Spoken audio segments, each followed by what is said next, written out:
بسم اللہ الرحمن الرحیم۔ السلام علیکم۔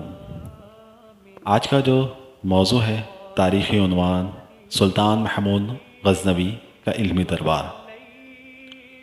کچھ لوگ سلطان محمود غزنوی کو برا بھلا کہتے ہیں، لیکن یہ یاد رہے کہ تنقید دائرہ ادب میں رہ کے کی جاتی ہے۔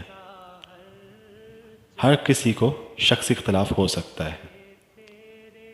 سلطان محمود غزنوی کا علمی دربار سلطان محمود غزنوی اسلامی تاریخ کا گوہر شب و چراغ ہے۔ وہ جس حیثیت سے فاتح اور کشور کشا تھا، اسی حیثیت سے علم دوست اور علم پرور بھی تھا۔ وہ خود عالم، شاعر، مصنف بھی تھا۔ اس کے دربار میں فردوں سے شاعر البیرونی سے حکیم اس کے عہد کے علماء اور فضلہ کا مجمع رہتا تھا۔ علم و فضل میں وہ کسی سے کم نہ تھا، بلکہ ممتاز فرمانروا تھا۔ فارسی اس کی مادری زبان بھی تھی، لیکن عربی سے بھی واقف تھا۔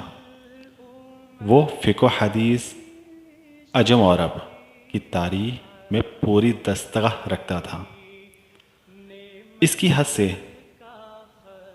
دانائی کے متعلق ابن خلکان کا بیان ہے، وہ سوالات کیا کرتا۔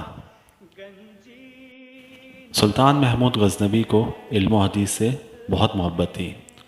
وہ علم و حدیث کا بڑا دلدادہ تھا اور بہت شوق سے علم و حدیث کو سنا کرتا، یعنی اس کا سماع کرتا تھا، اور اس کے متعلق علماء سے سوالات بھی کیا کرتا تھا۔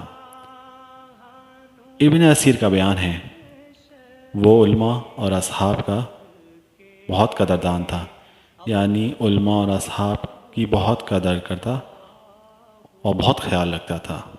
ان کا اعزاز و اکرام اور ان کے ساتھ حسن و سلوک کرتا تھا۔ دور دور سے علماء آ کر اس کے دربار میں جمع ہو گئے تھے، جنہوں نے اس کے لیے بہت سی کتابیں بھی لکھی۔ شیخ محی الدین عبد القادر جواہر مغلیہ میں لکھتے ہیں، سلطان محمود غزنوی ممتاز فضلہ میں تھا، یعنی بہت ممتاز فضلہ میں تھا۔ فصاحت اور بلاغت میں یگانہ، یعنی ایک کمال کی حیثیت رکھتا تھا۔ شیخ محی الدین عبد القادر جواہر مغلیہ میں مزید لکھتے ہیں، سلطان محمود غزنوی بڑا ذی دور اور رس اور صاحب الرائے تھا۔ اس کی مجلس علماء اور فضلہ کا مجمع تھی۔ سلطان محمود غزنوی کی مشہور فتوحات میں سے ایک بہت مشہور فتوحات سومناتھ کا مندر بھی ہے۔ کچھ لوگ اس بنیاد پر ان کو متنازع شخصیت بناتے ہیں اور ان کو برا بھلا کہتے ہیں۔ سومناتھ کے مندر، جس میں ایک بہت بڑا بت تھا، اس کو توڑ کر اس میں موجود ہیرے جواہرات کو نکالا اور اپنے ملک لے گئے تھے۔